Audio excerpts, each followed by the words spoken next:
Hello everyone.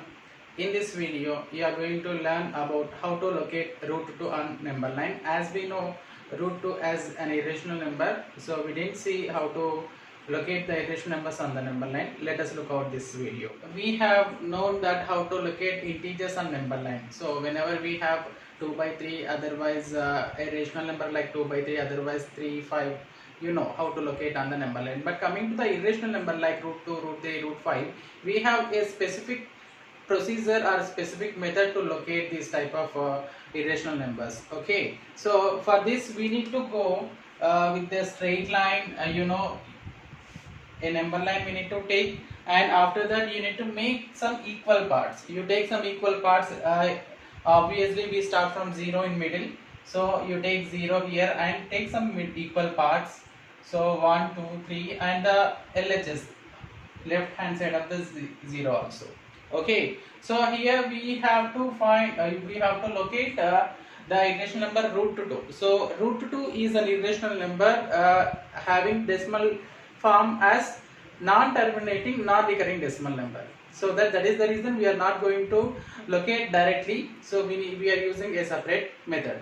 So whenever you want to locate root 2, we need to take a unit length. Means you need to take consider these equal parts as 1, 2, 3 and minus 1, minus 2. Okay, so here the distance between 0 and 1 and the distance between 1 and 2 should be same. Okay, we need to make equal parts, and it is your wish. You can take 1 centimeter or 2 centimeter, otherwise 5 centimeters.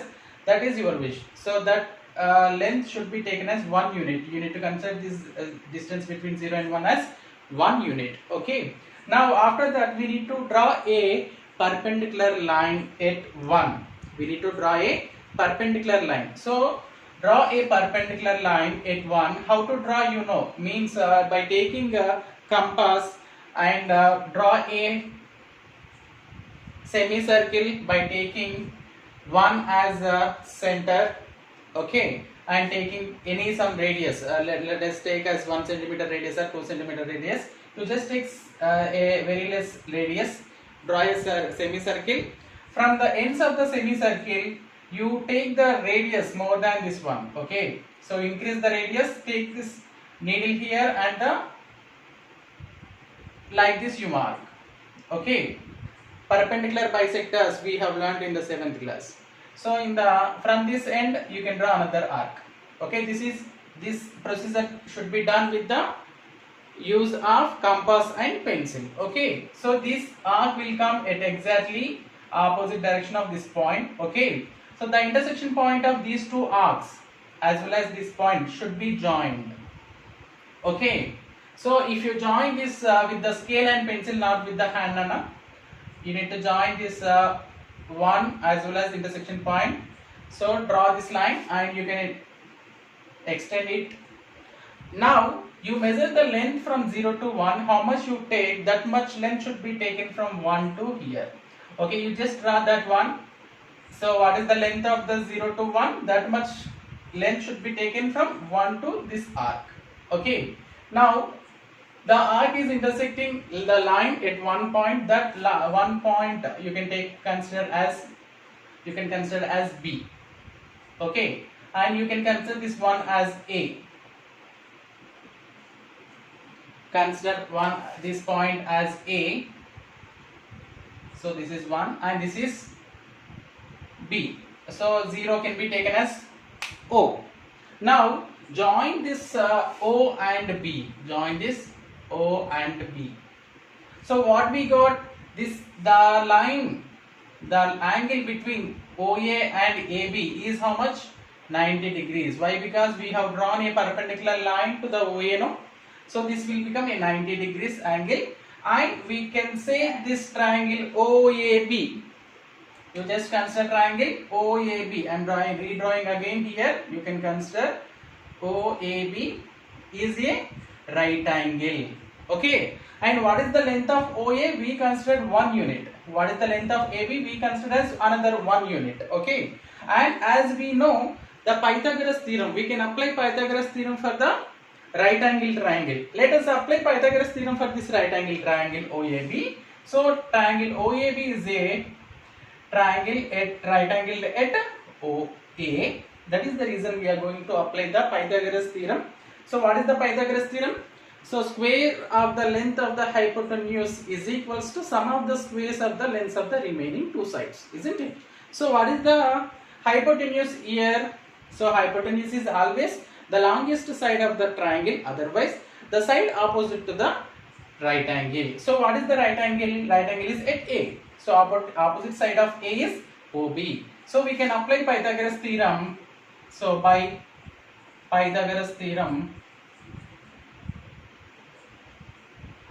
we will get OB square, length of OB square is equals to OA square plus AB square. So OB can be taken as hypotenuse. The remaining two sides OA and AB are the remaining leftover one. Okay. So what is the length of OA? 1 unit, 1 square. AB is also 1 unit. So 1 plus 1 which is equals to 2. Okay. OB square value as 2 we got. Then what is the value of OB? If you transpose a square to the RHS side, if you transpose this square to the RHS side, we will get root no. So root 2. So what is the length of OB? Root 2 units. Means we know that the value of this root 2, the value of length of line segment OB is root 2. So now if we take this length and if we locate from 0 to this one, so we can get the value on the number line. That root 2 where it lies on the number line, we can clearly we will get. Okay. Now take the radius of the OB. Take radius OB in the compass and the center as O. Draw a arc from like this. So I am considering this thumb as my needle of compass and this sketch as pencil in the compass. So by taking O as radius and OB as radius, O as center, so I can draw like this, isn't it? So it is not showing clarity. After that I will do. So in this manner you will get. So it is intersecting the number line at some point, that is considered as root 2. This is the location of root 2. So why we are doing this means we don't know the exact value of root 2 in terminating decimal manner. Whenever you have terminating decimal number, so for example if you have 1.89, 1.92, you can locate on the number line. But root 2 does not a terminating decimal number. It is a non-terminating, non-recurring decimal number. So we cannot do in a decimal form. We need to do a specific procedure, that is this one. Okay. I hope you understood. So this is the reason why we took 0 as the center and root 2 is the location of root 2 on the number line.